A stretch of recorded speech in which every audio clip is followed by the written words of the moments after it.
as it explains the enduring legacy of Voyager missions, which surpass all records, surpassing any other space mission in history, in fact. One of the most successful and longest-running mission by NASA is the Voyager mission. 5 decades after launch, Voyager would go off and miraculously turn on back, only to immediately send a terrifying signal. What has the Voyager discovered, and why are researchers anxious about it? Stay tuned to find out. When it comes to one of NASA's most successful missions, one of the names you might never hear is Gary Flandro. However, Flandro, an aerospace engineer, played a pivotal role in determining the path of the Voyager 1 spacecraft.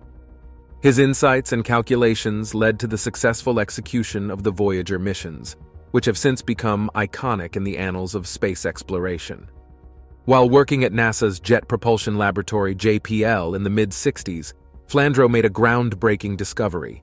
He identified a rare planetary alignment of the outer planets, Jupiter, Saturn, Uranus, and Neptune, that would occur in the late 1970s and early 1980s. This alignment, which happens approximately once every 175 years, presented a unique opportunity for a spacecraft to use gravitational assists to swing from one planet to the next, thereby saving time and fuel. The concept of gravitational assist, or the slingshot effect, involves a spacecraft using the gravity of a planet to increase its velocity and alter its trajectory. As the spacecraft approaches a planet, it falls into its gravitational field, gaining speed. As it moves away, it retains much of this added velocity, effectively getting a boost. By carefully plotting the trajectory, engineers can use this effect to send spacecraft on long journeys with minimal fuel consumption. Recognizing the potential of this planetary alignment, Flandro proposed a Grand Tour mission. This mission would send a spacecraft on a journey through the solar system, using gravitational assists to visit all 4 of the outer planets. The trajectory he proposed would allow a spacecraft to fly by each planet in succession, gathering data and sending it back to Earth.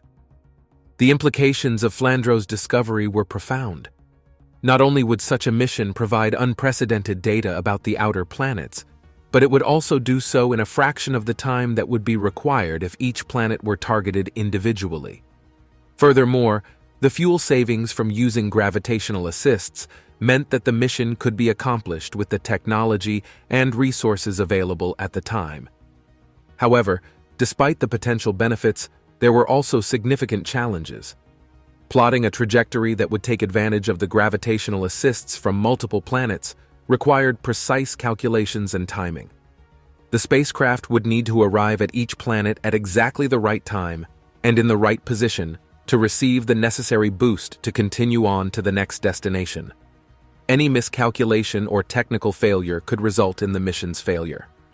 Moreover, the vast distances involved posed challenges for communication and data transmission. The spacecraft would need to be equipped with advanced instruments capable of functioning in the harsh environments of deep space and transmitting data across billions of miles. Despite these challenges, Flandro's proposal was met with enthusiasm at NASA. The potential scientific rewards of the Grand Tour were too significant to ignore. However, due to budget constraints and the technical challenges involved, NASA decided to scale back the mission. Instead of one spacecraft visiting all 4 planets, 2 spacecraft, Voyager 1 and Voyager 2, would be launched. Voyager 1 was tasked with flybys of Jupiter and Saturn, while Voyager 2 would also visit Uranus and Neptune if its earlier objectives were successful. How did the Voyager 1 launch? The launch of Voyager 1 on September 5, 1977, was a historic moment for humanity and space exploration. It marked the beginning of an epic journey that would take the spacecraft to the outer planets and beyond, revealing new wonders and mysteries of the solar system and interstellar space. Voyager 1 was part of the Voyager program, a NASA initiative to explore the outer solar system using 2 identical spacecraft, Voyager 1 and Voyager 2. The program was inspired by the discovery of a rare planetary alignment of Jupiter, Saturn, Uranus, and Neptune that would occur in the late 1970s and early 1980s. This alignment offered a unique opportunity for a spacecraft to use the gravity of each planet to boost its speed and change its direction, saving time and fuel. The concept of using gravity assist, or the slingshot effect, was not new. It had been used before by other spacecraft, such as Mariner 10, which flew by Venus and Mercury in 1974 to 1975. However, the Voyager missions were the first to use this technique to visit multiple planets in succession, creating a grand tour of the outer solar system. The Voyager spacecraft was designed and built by the JPL in California. They were based on the Mariner spacecraft design, but with several modifications and improvements.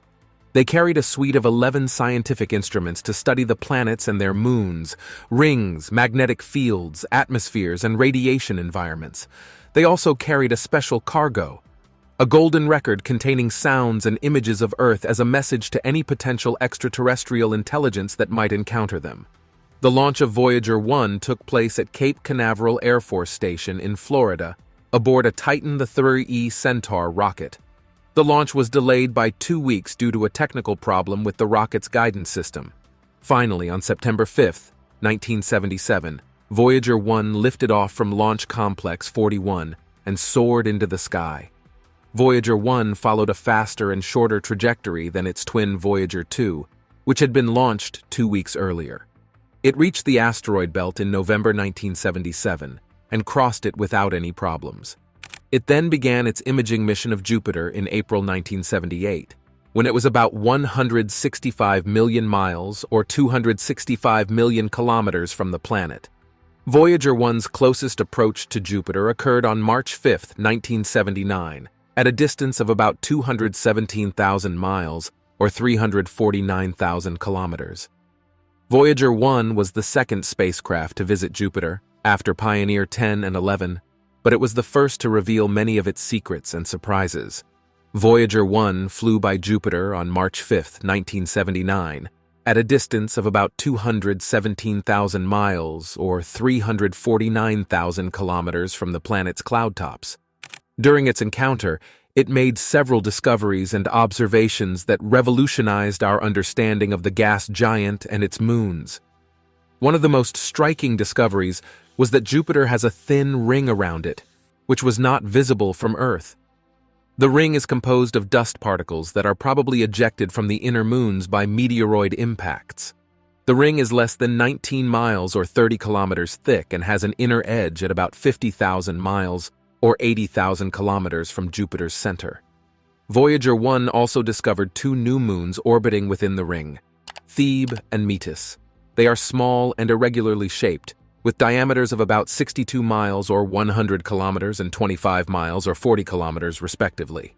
Another major discovery was the volcanic activity on Io, one of Jupiter's 4 large moons. Voyager 1 captured stunning images of plumes of gas and dust rising from Io's surface, indicating that it is the most geologically active body in the solar system. The volcanoes are powered by tidal heating, which results from Io's orbital resonance with Europa and Ganymede, 2 other large moons of Jupiter. The volcanoes produce sulfur dioxide, which forms a thin atmosphere around Io and also escapes into space, creating a donut-shaped cloud of ions that surrounds Jupiter. Voyager 1 also measured the intense radiation belts around Jupiter, which are generated by the planet's powerful magnetic field and its interaction with the solar wind. The radiation belts are composed of energetic electrons and protons that can damage spacecraft and pose a hazard for future missions. Voyager 1 detected lightning and auroras in Jupiter's atmosphere, as well as radio emissions that vary with the planet's rotation. The radio emissions are caused by electrons spiraling along the magnetic field lines and interacting with the plasma in the magnetosphere. Voyager 1 also observed Jupiter's other moons, such as Europa, Ganymede, Callisto, and Amalthea. It found that Europa has a smooth and icy surface with few craters, suggesting that it is geologically young and may have a subsurface ocean of liquid water. It also found that Ganymede has its own magnetic field, which is embedded in Jupiter's magnetosphere. It also found that Callisto has an ancient and heavily cratered surface, indicating that it has not experienced much geological activity.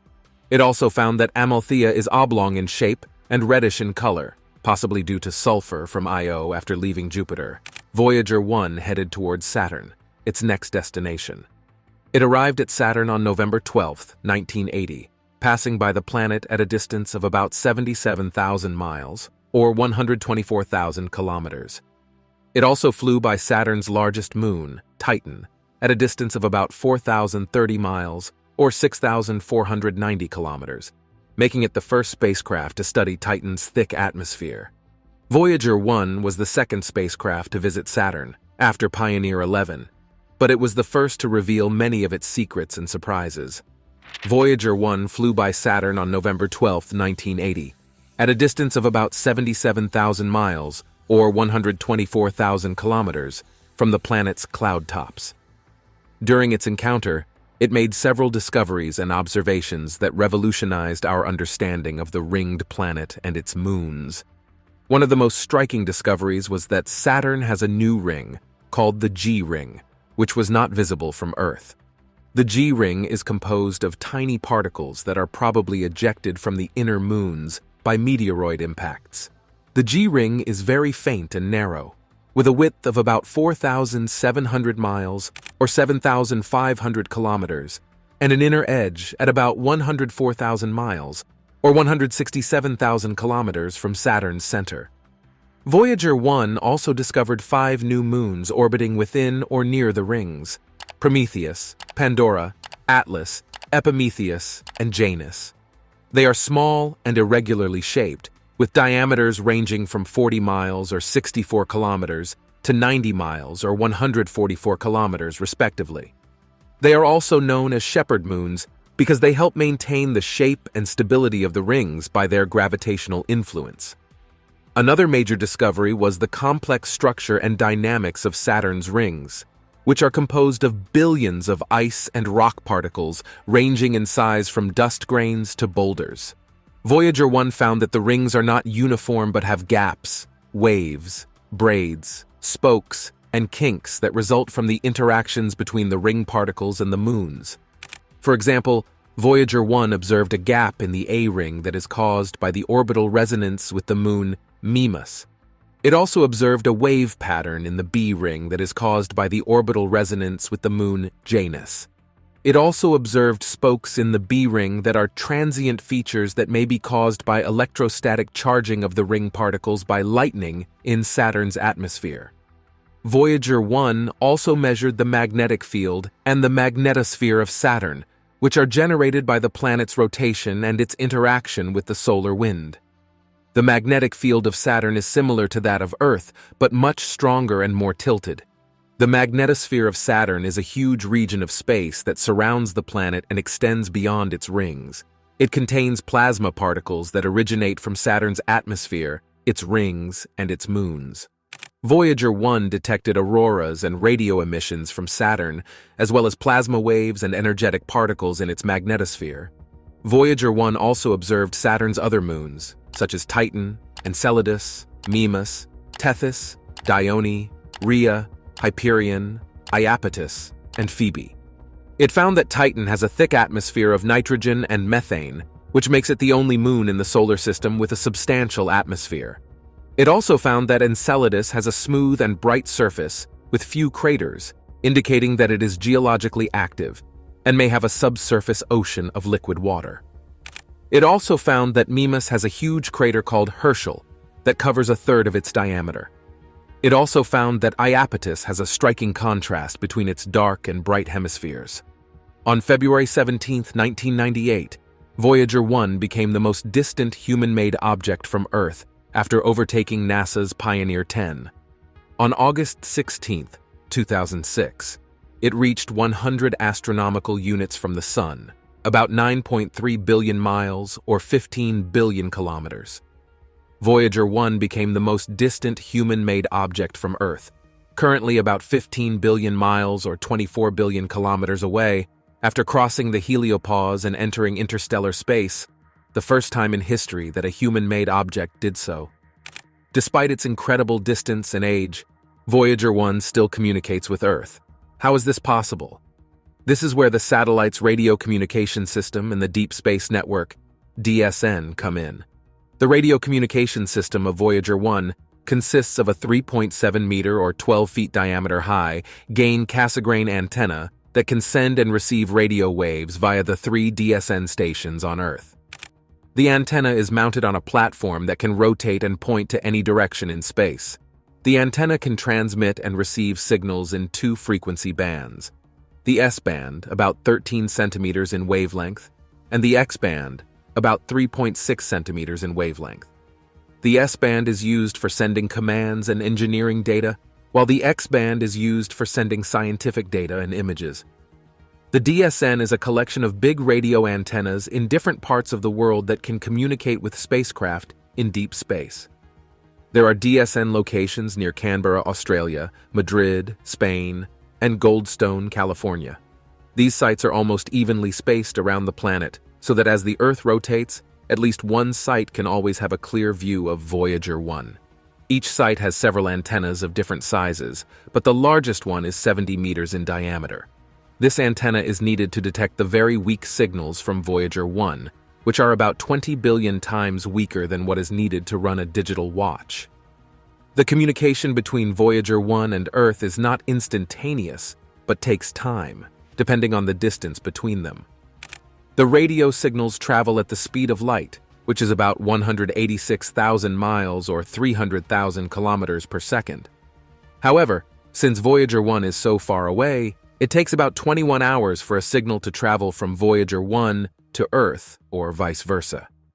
This means that when NASA sends a command to Voyager 1, it has to wait for 21 hours to receive a confirmation that the command was executed. Similarly, when Voyager 1 sends data or images to Earth, it takes 21 hours for NASA to receive them. The communication between Voyager 1 and Earth is also not continuous, but depends on several factors, such as the power availability, the data rate, the antenna pointing accuracy, and the interference from other sources. Voyager 1 has a limited amount of power generated by its radioisotope thermoelectric generators, RTGs, which decay over time. Therefore, it has to prioritize which instruments and systems to operate at any given time. The data rate of Voyager 1 also decreases as it moves farther away from Earth because the signal strength drops with distance. The antenna pointing accuracy also affects the communication quality because any slight deviation from the optimal direction can result in a loss of signal. Moreover, the communication can be disrupted by interference from other sources such as the Sun, other planets, or other spacecraft. Despite these challenges, Voyager 1 continues to send valuable information and pictures back to Earth using its radio communication system and the DSN. It also continues to receive commands and updates from Earth to ensure its proper functioning and performance. The communication between Voyager 1 and Earth is a remarkable achievement that demonstrates human ingenuity and curiosity. It is also a testament to the enduring partnership between Voyager 1 and NASA that has lasted for more than 4 decades.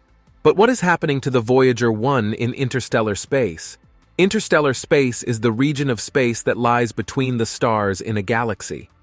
It is not empty but filled with various forms of matter and energy, such as gas, dust, cosmic rays, neutrinos, photons, and dark matter. However, these components are very sparse and dispersed, making interstellar space as close to a perfect vacuum as possible. One way to define the boundary of interstellar space is by the influence of the Sun and other stars on their surroundings. The Sun constantly emits a stream of charged particles and magnetic fields called the solar wind that forms a huge bubble around the solar system. This bubble is called the heliosphere, and it protects the planets from most of the interstellar radiation and particles. The heliosphere extends to about 122 AUs from the Sun, where 1 AU is the average distance between the Earth and the Sun. At the edge of the heliosphere, the solar wind encounters the interstellar medium, ISEM, which is the matter and energy that fills interstellar space. The ISEM exerts pressure on the heliosphere, creating a shock wave where the solar wind slows down from supersonic to subsonic speeds. This shock wave is called the termination shock, and it marks the beginning of a turbulent region called the heliosheath. The heliosheath is where the solar wind mixes with the ISM and becomes hotter and denser. The outer boundary of the heliosheath is called the heliopause, and it marks the end of the Sun's sphere of influence. Beyond the heliopause lies interstellar space, where the ISM dominates over the solar wind. Voyager 1's main goal was to reach interstellar space and study its properties. However, detecting when it crossed the heliopause was not easy, because there was no clear sign or indicator of this transition. Voyager 1 had to rely on its instruments to measure various parameters, such as plasma density, magnetic field strength and direction, cosmic ray intensity, and plasma waves. The first clue that Voyager 1 was approaching interstellar space came in May 2012, when it detected a sudden increase in cosmic rays, which are high-energy particles from outside the solar system. This suggested that Voyager 1 was leaving the protection of the heliosphere and entering a region where cosmic rays were more abundant.